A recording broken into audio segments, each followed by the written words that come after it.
My name is Megan Jones. I am expected to graduate in the spring of 2024.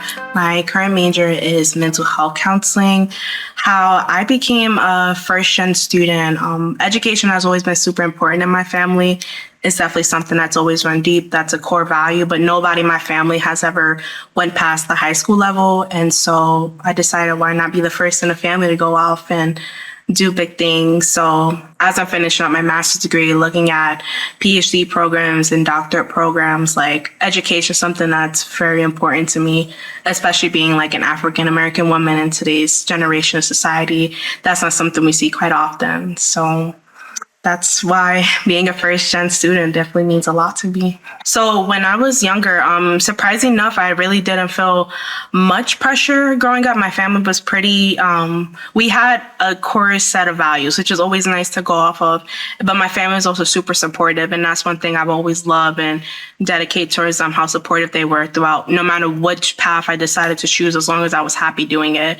That's something that they always like supporting me behind. But me just wanted to do it. I just wanted to break generational curses. I didn't want to be like the typical stigma that ran for about 3-4 generations of my family. Like I wanted to be the first, and I am going to be the first, and hopefully I can inspire my little cousins, my siblings to go ahead and do the same.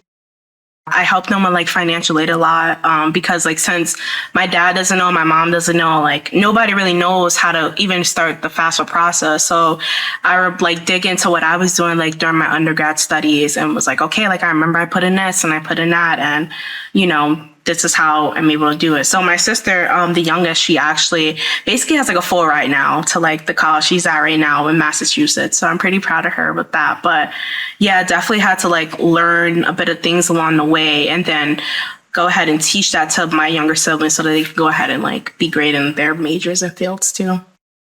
And my dad, he did like 2 years like out of school, but like never finished or whatnot. Like I think the main, like my why behind like where I'm really here is because not only the core values, but like I know that basically when my mom had found out that she was pregnant with me, like that kind of stopped my family from being able to go to college, and my dad going off to like, cause he was at John Jay for quite some time.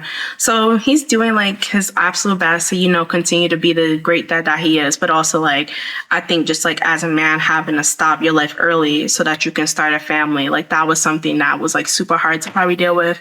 And I remember my grandmother telling him like, well, you're not going to like leave this kid. Like you can't leave her.